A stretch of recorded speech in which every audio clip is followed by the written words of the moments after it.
بسم اللہ الرحمن الرحیم۔ انتہائی قابل احترام میرے بزرگوں، عزیز نوجوان ساتھیوں، ہر قسم کی حمد و ثنا، تعریف و تمجید، کبریائی، بڑائی، رفعت اور عظمت اللہ رب العزت کے لیے جو پوری کائنات کا خالق و مالک ہے۔ لا تعداد، بے حد و حساب درود و سلام پیغمبر آخر الزماں، محسن انسانیت، محسن کائنات جناب محمد الرسول اللہ صلی اللہ علیہ وسلم کی ذات اقدس پر۔ گزشتہ خطبہ جمعۃ المبارک میں نے یہ عرض کیا تھا کہ اللہ کی مساجد یہ اس پوری کائنات میں سب سے بہترین جگہیں ہیں، ان سے مقدس اور ان سے معتبر اور ان سے پاکیزہ جگہ اس کائنات میں اور کوئی نہیں۔ اور جو لوگ مساجد کو آباد کرتے ہیں، مساجد کی تعمیر و ترقی میں شامل ہوتے ہیں، حصہ لیتے ہیں، ان کے ایمان کی گارنٹی اللہ رب العزت نے دی ہے۔ اور جو بدبخت مساجد کو ڈھانے کے درپے ہو جاتے ہیں، جو مساجد میں بربادی چاہتے ہیں، اللہ اور اس کے رسول صلی اللہ علیہ وسلم کا نام بلند ہونا ان کو اچھا نہیں لگتا، وہ مساجد کو گراتے ہیں، مساجد کو بند کرتے ہیں، مساجد میں رکاوٹیں ڈالتے ہیں۔ ایسے لوگوں کو اللہ رب العزت کے عذاب سے ڈر جانا چاہیے۔ ایسے حکمران، ایسے کرتا دھرتا جس علاقے، جس خطے، جس ملک میں ہوں، اللہ اور اس کے رسول صلی اللہ علیہ وسلم نے بڑی واضح تعلیمات دی ہیں کہ جو شخص مسلمانوں کا حکمران بن جائے اسے مسلمانوں کے تمام حقوق ادا کرنے ہوں گے، مسلمانوں کی ترقی کے لیے، ان کی خوشحالی کے لیے پوری محنت اور پوری قوت صرف کرنا ہوگی۔ اگر اس میں وہ ذرا برابر بھی کوتاہی برتتا ہے، اللہ رب العزت کی رحمت سے دور ہو جاتا ہے، حتیٰ کہ اللہ کے رسول صلی اللہ علیہ وسلم نے فرمایا جنت سے بھی محروم ہو جاتا ہے، اللہ رب العزت اس پر جنت حرام کر دیتے ہیں۔ مسلمانوں کے حقوق دو طرح کے ہیں، رعایا کے حقوق دو طرح کے ہیں۔ ایک حقوق ان کی ذات کے متعلقہ ہیں، جن کا تعلق فرد کے ساتھ ہے، انسان کے ساتھ ہے۔ اس کو کھانے پینے کے حوالے سے سہولیات دی جائیں، اس کے رزق کا بندوبست کیا جائے۔ اگر کوئی نادار اور بھوکا ہے، اسلامی حکومت کی ذمہ داری ہے کہ اس کو رزق مہیا کیا جائے، اس کو اشیاء خورد و نوش مہیا کی جائیں۔ اگر اس کے پاس چھت نہیں ہے تو اس کو چھت مہیا کی جائے۔ اور دوسرا حق اس کا مذہبی حق ہے، ایک مسلمان ہونے کے ناطے مسلمانوں کو ان کے مذہب پر عمل کرنے کی آزادی دی جائے۔ بلکہ اسلامی حکومت کا کام تو یہ ہے کہ وہ نماز، روزہ، حج اور زکوٰۃ کا نظام قائم کرے، وہ توحید و سنت کے مراکز کو بنائے اور انہیں چلائے۔ لوگوں کو توحید و سنت کی دعوت دینا بھی اسلامی حکومت کی بنیادی ذمہ داریوں میں شامل ہے۔ اگر کوئی شخص ان دونوں قسم کی ذمہ داریوں کو ادا نہیں کر سکتا تو اسے استعفیٰ دے کر گھر چلے جانا چاہیے۔ اسے کوئی حق نہیں ہے کہ وہ مسلمانوں کا حکمران بن کر کرسی سے چمٹا رہے۔ یہ باتیں میں اپنی طرف سے نہیں کہہ رہا، قرآن و سنت کے دلائل ہیں، محمد الرسول اللہ صلی اللہ علیہ وسلم کی تعلیمات ہیں۔ صحیح مسلم میں امام مسلم رحمہ اللہ تعالی حدیث لے کر آئے ہیں،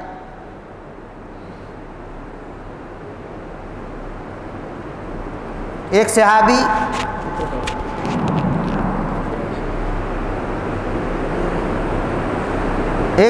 ابو ذر غفاری رضی اللہ عنہ، بڑے جلیل القدر صحابی ہیں، نبی کریم صلی اللہ علیہ وسلم کے بڑے پیارے ہیں، آ کر عرض کرتے ہیں اللہ کے رسول الا تستعملونی، حکومت میں مجھے بھی کچھ حصہ دیجئے، مجھے بھی کوئی وزارت، کوئی گورنری، کوئی گورنمنٹ کا عہدہ مجھے دیجئے۔ اللہ کے رسول صلی اللہ علیہ وسلم نے باوجود ابو ذر غفاری انتہائی بزرگ، انتہائی نیک اور پارسا صحابی ہیں، جلیل القدر صحابہ میں شمار ہوتا ہے ابو ذر غفاری رضی اللہ عنہ، لیکن آپ صلی اللہ علیہ وسلم نے فرمایا انک ضعیف و انہا امانہ، میرے صحابی ابو ذر آپ کمزور ہیں، حکومت کے عہدے کو آپ صحیح طرح سے استعمال نہیں کر پائیں گے، جس طرح رعایا کے حقوق کے ادا کرنے کا حق ہے، مجھے لگتا ہے کہ آپ اپنی طبعی کمزوری کی وجہ سے اس طرح آپ محنت، تگ و دو، دوڑ دھوپ نہیں کر سکتے ہیں، مجھے معلوم ہے کہ آپ عاجز آ جائیں گے، کمزور پڑ جائیں گے، وَإِنَّهَا أَمَانَةٌ، اور یہ حکومت اور عہدہ اللہ رب العزت کی امانت ہے، اور اس امانت میں کوتاہی اللہ رب العزت کو پسند نہیں ہے، وَإِنَّهَا يَوْمَ الْقِيَامَةِ خِزْيٌ وَنَدَامَةٌ، اللہ کے رسول صلی اللہ علیہ وسلم نے فرمایا کہ اگر تمہیں عہدہ مل جائے، حکومت تمہیں مل جائے، تم کسی پوسٹ اور منصب پر فائز ہو جاؤ، اس کے بعد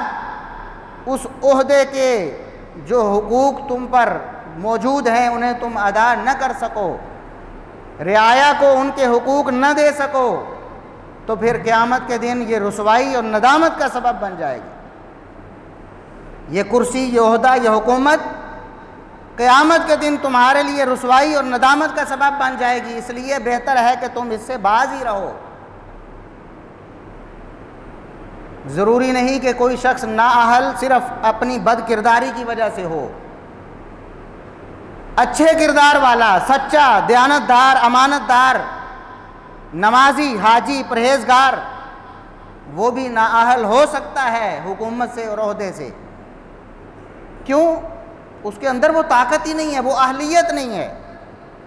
ابو ذر غفاری رضی اللہ عنہ کو نبی کریم صلی اللہ علیہ وسلم نے صاف منع کر دی، فرمایا ابو ذر آپ اس بوجھ کو اپنے کندھوں پہ اٹھا نہیں سکو گے، لہٰذا تمہارے لیے اس حکومت اور عہدے کو لینا جائز نہیں ہے، قیامت کے دن تمہارے لیے رسوائی اور ندامت کا سبب بنے، اس سے بہتر ہے کہ آج ہی اس سے باز رہو۔ لہٰذا کوئی حکمران ذاتی طور پر کتنا ہی اچھا کیوں نہ ہو، کتنا ہی نیک کیوں نہ ہو، ساری زندگی اس کے دامن پہ کرپشن کا ایک داغ بھی کیوں نہ ہو، کبھی بھی نہیں ہے، پھر بھی ضروری نہیں کہ وہ اس عہدے کے لیے اہل ہی ہو، اور اگر وہ باوجود نااہل ہونے کے اسے پتہ ہے کہ میں اس ذمہ داری کو ادا نہیں کر سکتا، اتنے بڑے بڑے مافیاز ہیں، کہیں شوگر مافیا ہے، کہیں پیٹرول مافیا ہے، کہیں کوئی اور مافیا ہے، کہیں کوئی اور مافیا ہے، میں ان مافیاز سے نمٹ نہیں سکتا، بلکہ وقت پڑے گا تو مجھے ان کے قدموں میں گرنا پڑے گا، اسے چاہیے کہ استعفیٰ دے کر گھر میں چلا جائے، اسے کوئی حق نہیں ہے کہ وہ کرسی سے چمٹا رہے، کیونکہ اللہ کے رسول صلی اللہ علیہ وسلم نے اپنے پیارے صحابی سے فرمایا قیامت کے دن تمہارے لیے رسوائی اور ندامت بن جائے گی یہ کرسی، یہ عہدہ، اس سے باز رہو۔ اور پھر سیدہ عائشہ رضی اللہ عنہا، ان کے پاس ایک شخص آیا مصر سے، تو سیدہ عائشہ رضی اللہ عنہا کہتی ہیں سب سے پہلے مجھے بتاؤ، کوئی مسئلہ مسائل پوچھنے ہوں گے، فرمایا سب سے پہلے مجھے بتاؤ کہ وہاں کا والی اور حکمران جو ہے تمہارے ساتھ کیا سلوک کرتا ہے، اور یہ والی اور حکمران معاویہ بن حدیج رضی اللہ عنہ ہے، اور سیدہ عائشہ صدیقہ رضی اللہ عنہا کے بھائی ہیں محمد بن ابی بکر، کسی معاملے میں سزا کے طور پر محمد بن ابی بکر کو قتل بھی کروایا ہے معاویہ بن حدیج نے۔ یہ وہ شخص ہے معاویہ بن حدیج، صحابی ہیں رضی اللہ عنہ، ظاہر حکمران تھے، ان کی ذمہ داری تھی، کو معاملہ آیا محمد بن ابی بکر کا، اس معاملے میں وہ سزاوار ٹھہرے، قتل کروا دیا گیا۔ سیدہ عائشہ رضی اللہ عنہا کہتی ہیں بتاؤ اس حکمران کے بارے میں، بتایا کہ وہ حکمران ہمارے حق میں بڑا اچھا ہے، کسی کی کوئی سواری مر جاتی ہے تو اس کو سواری دیتا ہے، کسی کا غلام مر جاتا ہے اس کو غلام دیتا ہے، کسی کے پاس کھانے پینے کو نہیں ہوتا، فاقہ کشی ہے، اس کو کھانے پینے کے لیے دیتا ہے، ہمارے حق میں بڑا اچھا حکمران ہے۔ سیدہ عائشہ صدیقہ رضی اللہ عنہا، جن کا بھائی اسی حکمران کے ہاتھوں قتل ہو چکا ہے، وہ فرماتی ہیں کہ مجھے پتہ ہے میرے بھائی کے ساتھ اس نے یہ کیا ہے، میرا بھائی اس کے ہاتھوں قتل ہوا ہے، لیکن میں انصاف کے تقاضوں کو مد نظر رکھتے ہوئے تمہیں اللہ کے رسول صلی اللہ علیہ وسلم کی حدیث سناتی ہوں۔ میں نے اس گھر میں رسول اللہ صلی اللہ علیہ وسلم کو یہ فرماتے ہوئے سنا تھا، اللہم، اے اللہ، اللہ کے رسول صلی اللہ علیہ وسلم نے دعا اور بد دعا کی ایک ہی وقت میں، اللہم، اے اللہ، جو شخص میری امت کے معاملوں کا نگران بنے، حکمران بنے، فشق علیہم فشقق علیہ، پھر وہ ان پر سختی کرتا ہے، ان پر عرصہ حیات تنگ کرتا ہے، اے اللہ تم بھی اس پر سختی کر دے۔ اور اے اللہ جو شخص میری امت کا حکمران بنتا ہے، فرفق بہم، پھر حکمران بن کے اپنی رعایا کو خوشحالی کی راہ پر گامزن کرتا ہے، ان کے حقوق و واجبات کو ادا کرتا ہے، ان کے لیے آسانیاں کرتا ہے، اے اللہ فرفق بھی تو، اے اللہ میں تیرا نبی تجھ سے سوال کرتا ہوں اور دعا کرتا ہوں تو اس کے ساتھ نرمی والا معاملہ فرما۔ جو حکمران مسلمانوں کے ساتھ نرمی کرتا ہے، مسلمانوں کے ساتھ اچھا سلوک کرتا ہے، اللہ کے رسول صلی اللہ علیہ وسلم کی اس کے لیے دعا ہے کہ اللہ رب العزت اس سے اچھا سلوک کرے۔ اور جو سختی کرتا ہے، تنگ کرتا ہے، ان کے نوالے چھینتا ہے، ان کے کاروبار تباہ کرتا ہے، ان کی مساجد کو ڈھاتا ہے، اللہ اور اس کے رسول صلی اللہ علیہ وسلم کی آواز کو دباتا ہے، اللہ کے رسول صلی اللہ علیہ وسلم نے بد دعا کی ہے کہ یا اللہ اسے برباد کر دے، تباہ کر دے، تو بھی اس پر سختی والا معاملہ فرما۔ اور عبداللہ بن عمر بن عاص رضی اللہ عنہما، وہ نبی کریم صلی اللہ علیہ وسلم سے ایک حدیث بیان فرماتے ہیں، اللہ کے رسول صلی اللہ علیہ وسلم نے فرمایا ان المقسطین عند اللہ علی منابر من نور، یہ بھی صحیح مسلم کی حدیث ہے، پہلی بھی جتنی احادیث میں نے سنائی صحیح مسلم کی۔ اللہ کے رسول صلی اللہ علیہ وسلم نے فرمایا کہ جو انصاف پسند حکمران ہیں، اپنی رعایا کے ساتھ انصاف کرنے والے ہیں، اپنے عہدے کے ساتھ انصاف کرنے والے ہیں، اہلیت رکھتے ہیں اور اس اہلیت کو استعمال بھی کرتے ہیں، فرمایا قیامت کے دن اللہ کی دائیں جانب نور کے ممبروں پر براجمان ہوں گے یہ حکمران، یہ انصاف پسند حکمران ہیں۔ اللہ رب العزت کی دائیں جانب وکلتا یدیہ یمین،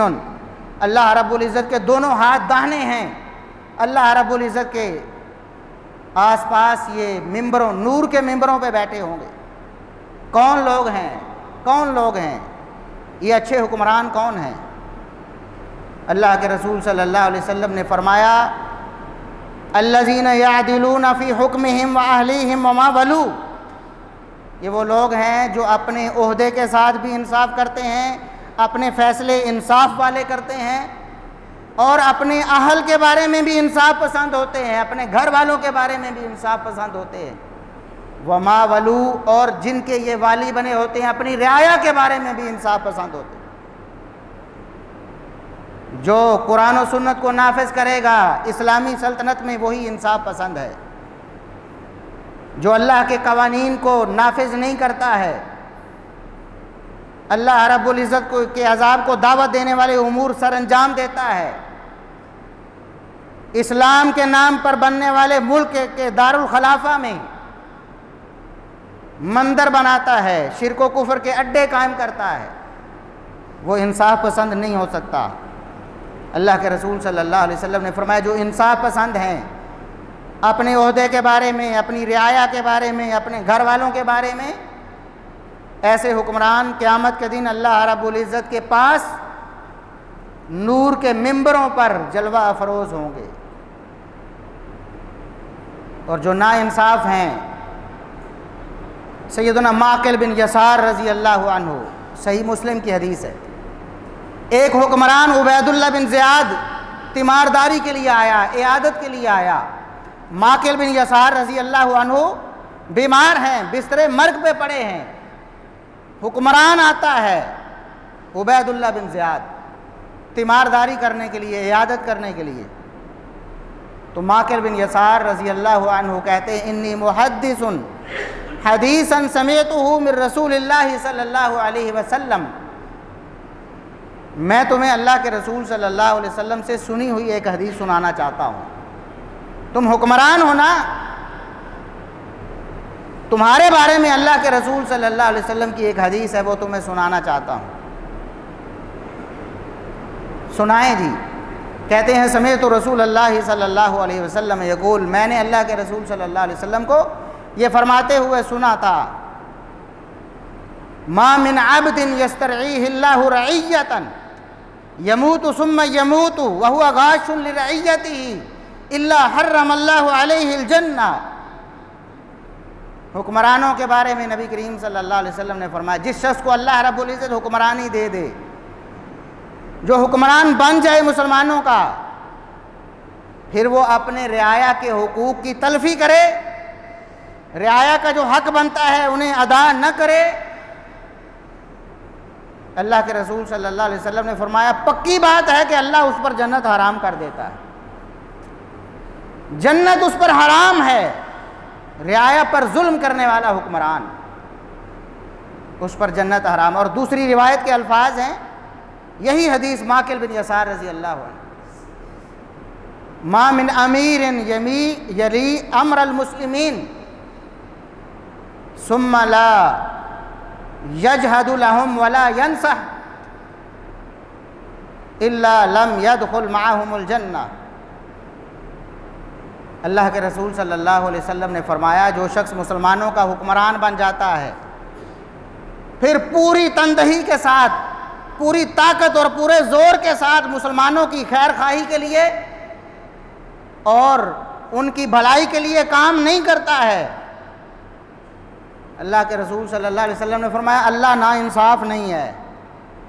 ظلم کی چکی میں پسنے والے عوام بھی جنت میں جائیں اور وہ حکمران بھی ساتھ جنت میں چلا جائے جو ان پر ظلم و ستم کرتا رہا،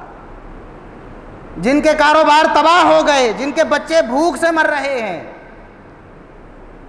جن کے بچے تعلیم سے محروم ہو رہے ہیں، اس حکمران کی نااہلی اور ظلم کی وجہ سے۔ اللہ ناانصاف نہیں ہے کہ وہ غریب بھی، وہ مجبور طبقہ بھی، وہ مظلوم طبقہ بھی جنت میں جائے اور یہ ظالم بھی ساتھ جنت میں چلا جائے۔ اللہ انصاف کرے گا، ناانصافی نہیں کرے گا۔ قرآن و سنت کی تعلیمات یہ ہیں، اگر کوئی شخص یہ سمجھتا ہے، اعلان کرتا ہے، بتاتا ہے میں لاچار ہوں،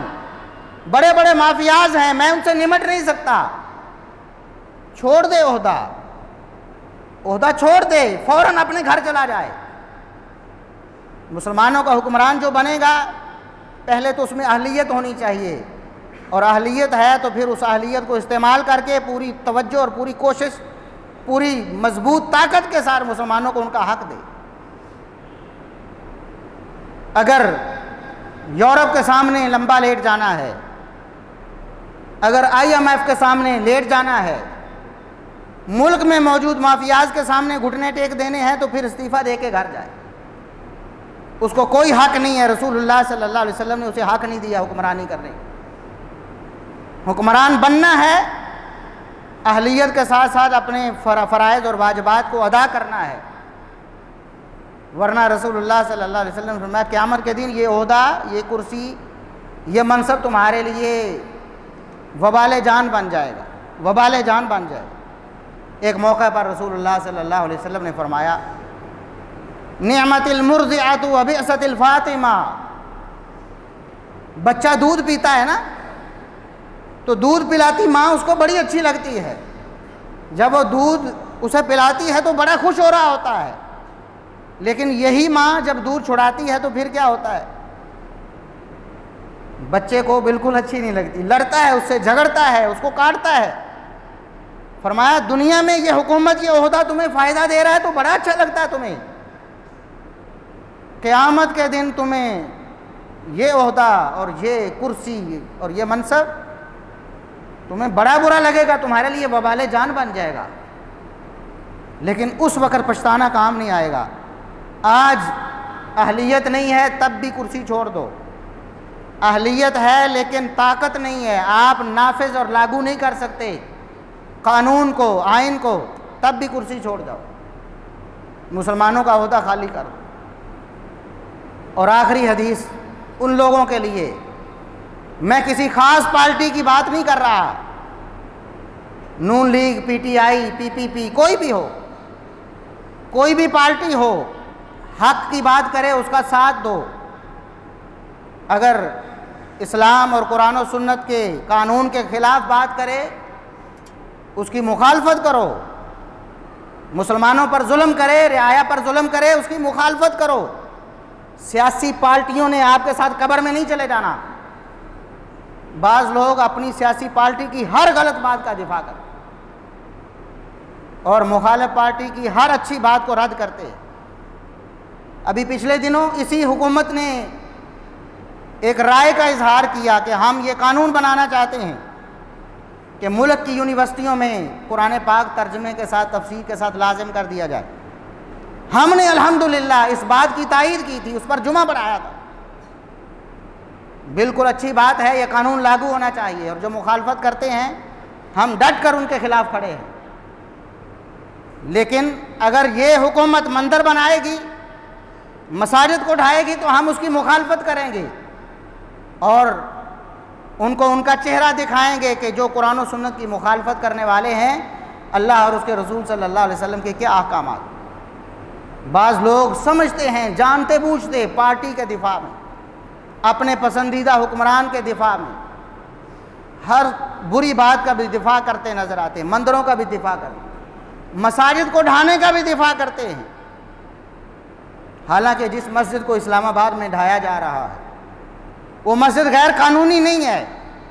پاکستان کے آئین اور قانون کے مطابق وہ جگہ محکمہ اوقاف کی ملکیت ہے اور محکمہ اوقاف کی طرف سے وہ مسجد منظور شدہ ہے۔ محکمہ اوقاف نے خود اپنی ملکیتی زمین اس کو منظور کیا ہے کہ یہاں مسجد بننی چاہیے، اور 30 سال سے مسجد قائم ہے، اور اب بہانہ بنایا گیا 2 مرلے کی جگہ کا، وہ جگہ جس پر لیٹرینیں بنی ہوئی ہیں۔ ظالموں، اگر تمہیں خالی پڑی جگہ، وہاں 2 مرلے جگہ، وہاں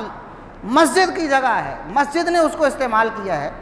اگر تمہیں وہاں اختلاف ہے نوٹیفیکیشن بھیجو، عدالت میں طلب کرو اس جگہ کو، یا اس سے پیسے لے لو۔ کئی دفعہ انتظامیہ نے آفر بھی کی، آپ پیسے لے لیں 2 مرلے کے، ڈھانا ہے تو ان لیٹرینوں کو ڈھا دو جو اس آپ کے بقول ظلم کے ساتھ بن گئی ہیں۔ تم نے مسجد کو ڈھانا شروع کر دیا ہے جو کہ عین قانونی ہے، جو کہ منظور شدہ ہے محکمہ اوقاف سے۔ مندروں کو جگہ دیتے ہو اور مساجد سے جگہ چھینتے ہو۔ اس لیے جو لوگ آج بھی ان غیر قانونی اور غیر شرعی اقدامات کا دفاع کر رہے ہیں، آخری بات کرتا ہوں، انہیں نبی پاک صلی اللہ علیہ وسلم کی ایک حدیث سناتا ہوں۔ جامع ترمذی میں امام ترمذی رحمۃ اللہ علیہ یہ حدیث لے کر آئے ہیں، بیان کیا ہے کعب بن عجرہ رضی اللہ عنہ، نبی کریم صلی اللہ علیہ وسلم کے پیارے صحابی ہیں کعب بن عجرہ۔ ایک دن نبی کریم صلی اللہ علیہ وسلم ان سے محبت کا اظہار کرتے ہیں۔ محبت کا اظہار کس انداز میں، کن الفاظ میں؟ فرمایا انی اعیذک باللہ یا کعب بن عجرہ، کعب بن عجرہ میں آپ کو اللہ کی پناہ میں دے کے جاتا ہوں، میں آپ کو اللہ کی پناہ میں دیتا ہوں، اللہ تمہیں محفوظ رکھے۔ کن سے؟ امراء یکونون من بعدی، ان حکمرانوں سے جو میرے بعد آنے والے ہیں۔ وہ حکمران کیسے ہوں گے؟ کن حکمرانوں سے تمہیں اللہ کی پناہ میں دے کے جانا چاہتا ہوں؟ وہ حکمران جو مسلمانوں کے حکمران بنیں گے ظلم و ستم کریں گے، ناانصافی کریں گے، قرآن و سنت کے خلاف رعایا پر قانون نافذ کریں گے۔ اور اللہ کے رسول صلی اللہ علیہ وسلم نے فرمایا فمن غشی ابوابہم فصدقہم فی کذبہم وأعانہم علی ظلمہم فلیس منی ولست منہ ولا یرد علی الحوض۔ بڑی وعید ہے ان لوگوں کے لیے جو حکمرانوں کا یا سیاسی لوگوں کا، حکمران نہ بھی ہوں،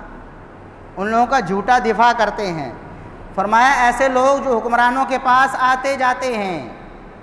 اور ان کی جھوٹی باتوں میں بھی ان کی تصدیق کرتے، کہتے نہیں نہیں بالکل ٹھیک کیا ہے۔ وَأَعَانَهُمْ عَلَى ظُلْمِهِمْ، وہ جب ظلم کرتے ہیں اس ظلم میں ان کے ہم نوا بن جاتے ہیں۔